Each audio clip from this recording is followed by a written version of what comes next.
Hi, I'm Carrie Tiemann with Tiemann Art Gallery, and this is the framer at our gallery, Heather Leiterman.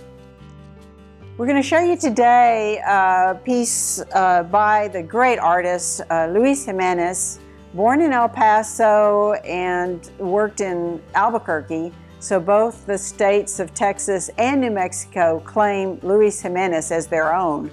But we have a beautiful, fun piece here in front of us. Two large pieces of paper, lithographs, that are together as a diptych. It's called Fiesta at the top. I have a couple books about Luis Jimenez, and the Fiesta is pictured in both books. So it's a well-known piece.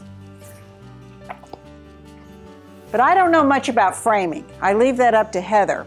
So what I asked her to do, and this is typically how we work within the gallery, is I ask her to put together an assortment of different looks for a painting or in this case a work of paper on paper. And then we go through and eliminate until we get the one that we want. So I might have her explain a little bit what she's done here and how we're going to put this diptych together. And if you'll notice, I'm going to wear gloves because right now these works are in perfect condition and I don't want even so much as a smudge on them. So we do wear gloves. Heather, what do we have here? We have an excellent piece of art, for one thing, that's very exciting. The fact that it's the two pictures together, you don't want to put them real close together, you lose something. So we pull them apart approximately 1 inch. And they'll be mounted on top of a mat, so you'll see the lovely deckled edge. And we've chosen several darker colors that are in the painting, because that's a very important thing, is to always frame it for the picture versus your decor. Heather, you've put a lot of dark color mats around for us to look at. But we've got some light in here. What happens if you put a light color mat on it? Well, the one color that kind of was a cream, but when you put the cream, there's no contrast. So it kind of washes it out? It washes it out, it blends in. The picture doesn't pop. You wind up really more looking at the cream matte, and that's not really what you want to look at. But we've chosen. Now here's a black, which I kind of feel is a little bit too harsh. We really like this one. It's kind of tweedy, and if you look at it, it's got that deep rust and a little black. Is that fabric on there? This is a silk. Oh, it's silk. Okay. They're all silk. All the mats I chose were silk. Oh, they're all silk. Okay. Fibers pick up the colors better, and you get richer colors with fiber. And the colors in here are so incredibly rich that I wanted to be able to accent that, and by doing that you see how it pops, and then you can also see the little deckled edge. And we put we like the orange too, but I still think the brown tones just make the people pop. You feel the movement. Well, now is this going to be a single large mat, or yes, how are you going to deal with the two pieces of work? It'll be a single mat that'll lay out. We have to go into what we call an oversized mat because of the length and everything of this piece. The choices are not as available, but it'll look. Oh, let's see how that's going to look. Something like this. So the separation will look like that. Exactly. Oh, that looks nice. Okay. And they'll float, so they'll have a little bit, it'll almost look like they're just laying there. And we do it all archivally so that there's no harm done to the artwork at all. Everything we use is acid-free. As far as the mats are acid-free, the backing, the tapes and everything that we use special tapes on these.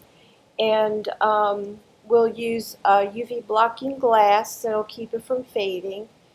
And we'll also use spacers to give you that airspace between your artwork and the glass, because you never ever want to have your glass up against your artwork. Photographs, whatever it is, they can get ruined that way. Well, I notice in this, if you look closely, I mean, this is just wonderful. It is Fiesta after all, and there's a light coat of glitter on these two pieces, on their clothing, and it's just wonderful to see the sparkle in there. So you would want to be sure that you weren't going to rub that off in some way. Exactly. You always want to have that airspace to keep your artwork in a healthy environment.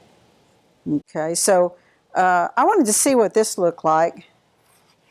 Like if we have this color up here, of course I'm messing it up now, but how's it going to look with the okay, it'll look like looks that. fabulous with Yeah. it. I just wanted to see how it looked between the letters. That looks good. It looks really nice. Okay. All right. Well, if we go with this mat, what do you have for frames here? We have several different frames, different styles that give it, this one is interesting. It kind of has a Mexican flair to it, but it's a little bit on the bulky side. The color's good, the design is good, but it's just a little bit bulky. Yeah, I like the frame, but I don't think it goes well with the mat. And it actually goes well with the pictures, but not with the mat, I guess. We would have to choose a different mat, but this mat just really yes, it's great for the painting. This is one that has a little bit of to me, a Southwest feel, which this is Southwest. But again, it's not quite right. Can you see the black one? This one? Yeah. Okay. And this one looks quite nice, the fillet. Oh. Yeah, what is this? Oops. Stuck on my hand. This is called a fillet. It is not a frame. It has no weight bearing. You can use it several ways. It can be used that's very pretty. You know, if you wanted to do something like this, you can enhance a mat. It also can add a little oomph to a frame. So this frame, I like it that way, but I think I actually like this frame different. Again, it has a little bit of a more softer feel. There was one. Yeah, the profile of it really emphasizes the image as opposed to the frame. Yeah. Yes. Right. It does. This one, again, it's a gorgeous frame, but it just didn't quite do anything for the picture. Yeah, it looks a little green even. Mm-hmm. Okay. And then there was that wood one. This one? Yeah. Okay. We've used that one quite a bit, haven't we? We've used this one. We like it. It has a lot going for it. You get these lines in here which kind of emulate his scarf, the ruffles in her dress. Okay. You see there's a lot of lines. Yeah, all the lines in here. Uh-huh. Yeah. Uh-huh. It pulls it out. Okay. But this is the one that we just really like. It's simple. It has that tiny little bitty orange, which makes the oranges in the painting pop. And it looks really good with this mat. And we'll have probably about that much mat showing. You don't want to have real skinny mats because that tends to draw your eye to the mat, where you go with a larger mat and it brings your eye into the image. And this is what you want to accent. So when we're done, this is going to be a huge picture. Mm-hmm. Okay. This will be a big piece because of the size of it. And we can do it. Okay. Heather, you've described the conservation materials that you use. Here, I know at the frame shop, we use either the conservation clear glass, which is UV protected, is that right? 99% UV protection. UV protection. And then there's also museum glass. What does museum glass do for you? Which one do you recommend for this work?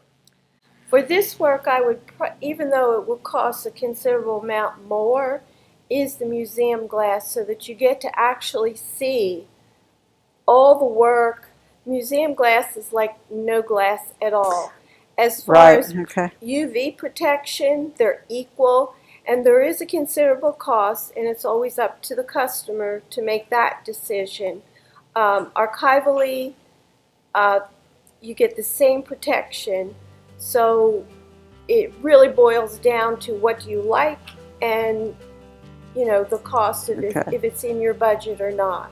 So museum glass is like no glass at all, and you can see all the detail, the Much little better. sparkles on the clothing, and the gun on the belt buckle, and the little flowers on the hat. I mean, these pieces are rich in detail. Yeah, and there's absolutely no glare to it. Oh. Other glass Okay. has a little bit of glare, so, you know, you lose a little bit as far as your image, not a whole lot. But the most important thing is the UV protection. Keeps it from fading, It'll is that keep it right? from fading. It keeps not only your artwork, but it also keeps your mats from Okay. fading. Very good. Okay, well, I guess we'll send this to the shop here and in the back, and have you work on that with your people, and we'll get it done and on the wall, huh? Sounds great. Okay, all right.